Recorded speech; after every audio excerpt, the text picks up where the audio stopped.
Praise the Lord. இயேசு கிறிஸ்துவின் நாமத்துக்கு ஸ்தோத்திரம் உண்டாவதாக. இன்னைக்கான தேவ வார்த்தை லூக்கா 7வது அதிகாரம் 50வது வசனம் பாருங்கள். உன் விசுவாசத்தை உன்னை ரட்சித்தது, சமாதானத்துடனே போ அப்படின்றாரு. உன் விசுவாசம் உன்னை ரட்சித்தது, சமாதானத்துடனே போ.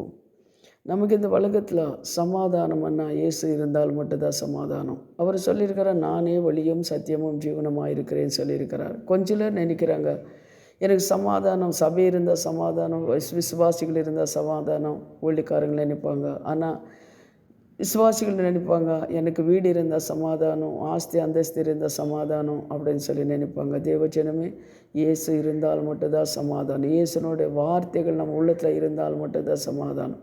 இது சமாதானம் நமக்கு வேணும்னா இயேசு நம்ம கூட இருக்கணும், அவரோட வார்த்தை நம்மளோட இருக்கணும். அப்படி இருக்கும்போது தான் சமாதானம். சமாதானம் இல்லாமல் இந்த உலகத்தில் வாழ முடியாது.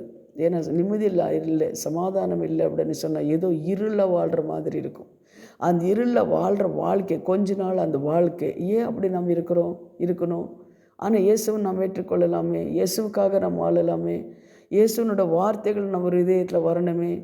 அவர் தான் சொல்ல, நான் சமாதானக்காரர், நான் சமாதான பிரபு, சமாதானம் கொடுக்குற தேவன். அவர் மட்டும்தான் சமாதானம் கொடுக்குற தேவனாக இருக்கிறார். என்னென்ன காரியத்தில் உங்களுக்கு சமாதானம் இல்லையோ அந்த காரியங்களெல்லாம் வச்சு நீங்கள் விசுவாசத்தோடு ஜெபிங்க. அதுதான் சொல்கிறாரு, விசுவாசம் ஒன்று ரட்சித்தது, நீ சமாதானத்தோட போ. விசுவாசத்தோட நீங்கள் ஜெபிங்க. தேவனாலே ஆகாது ஒன்றுமே கிடையாது. அவரால் ஆகும். விசுவாசித்து நீ ஜெபிக்கும் போது கர்த்தர் உங்களுக்கு, உங்கள் குடும்பங்களுக்கு, உங்கள் பிள்ளைங்களுக்கு சமாதானம் கொடுக்குற தேவனாக இருக்கிறாரு. நீ செய்கிற வேலைகள் சமாதானம் கொடுக்குற தேவனாக இருக்கிறாரு. ஒரு குடும்பத்தில் சமாதானம் கொடுக்குறவராக இருக்கிறார். உன் சரீரத்தில் சமாதானம் கொடுக்குற தேவனாக இருக்கிறாரு. உன் ஊழியத்தில் சமாதானம் கொடுக்குறவர் அவர் இருக்கிறாரு.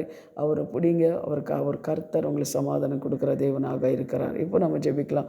எங்களை அதிகமாக நேசிக்கிற பரலோக பிதாவே, சர்வ வல்லமுள்ள தேவனே, கர்த்தாவே, நீ சொன்ன இந்த வார்த்தைக்காக தேவனுக்கு நாங்கள் நன்றி செலுத்துகிறோம். ஆண்டவரே சுவாமி, கர்த்தாவே, நீ விசுவாசி அப்படின்னு சொல்லி விசுவாசித்தாலே சமாதானம் கிடைக்கும்னு சொல்லியிருக்கிறீங்கப்பா. விசுவாசம் உன்னை ரட்சித்ததுன்னு சொல்லியிருக்கிறீங்க.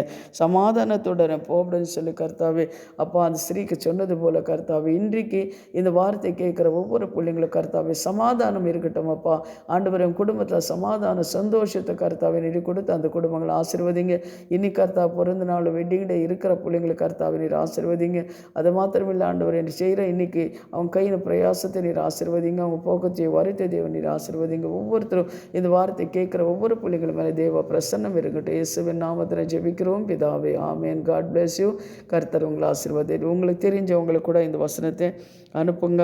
விசுவாசமாக இருங்க. கர்த்தர் உங்களை ஆசீர்வதிப்பார். ஆமேன்.